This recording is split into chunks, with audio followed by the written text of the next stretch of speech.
Ces films feront bientôt partie des archives. Un délai de 6 mois autorise à écouler les stocks. Le plastique autour de ces tomates en grappe vit ses dernières semaines. À la place, une barquette en carton ajouré, testée pour maintenir les fruits sur la durée. Une solution qui a un coût. Il faut prendre en compte les investissements des machines qui emballaient avec le plastique, qui sont aujourd'hui non amortis. Et en plus de ça, faire un nouvel investissement pour pouvoir fermer ces barquettes 100% carton. Le papier coûte de plus en plus cher, augmente tous les mois.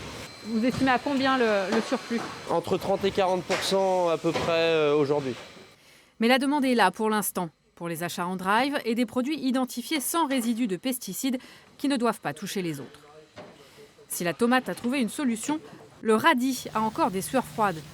Principal point de crispation, l'élastique, initialement interdit, qui a obtenu une tolérance à quelques jours de l'application de la loi, irremplaçable, selon ce producteur. On prend les radis, on range dans notre main, et puis après on étire l'élastique, elle passe par-dessus la botte et tout de suite elle se rétrécit. Et c'est ça l'intérêt mécanique, on va dire, de l'élastique, c'est que quel que soit le produit et dans l'évolution qu'il aura, l'élastique va continuer à se resserrer et elle va maintenir la botte tout le temps, toute la durée de vie du produit en fait. En revanche, pas de tolérance pour ces radis en sachet. Équeutés, mais pas tout à fait prêts à l'emploi, ils tombent sous le coup de la loi.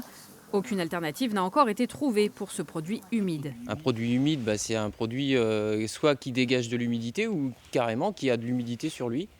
Et là, avec les nouveaux matériaux qu'on connaît, le papier, la cellulose, c'est pas compatible. La loi concerne déjà une trentaine de fruits et légumes courants. L'année prochaine, ce sera le tour des tomates cerises ou du raisin. En 2025, les endives ou la salade. Enfin, 2026, les fruits rouges fragiles. Dans cette grande surface, on ne relève aucune difficulté de mise en place ou de conservation.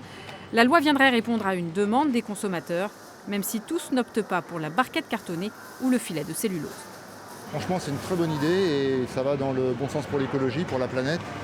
Et il faut absolument interdire le plastique rapidement. Moi, je ne prends jamais quand c'est emballé, non. Je vais voir l'article, je vais le toucher, voilà. Je regarde les prix quand même. C'est tout. C'est le prix. Aujourd'hui, plus d'un tiers des fruits et légumes est vendu sous emballage. L'avenir appartient au carton ou au vrac.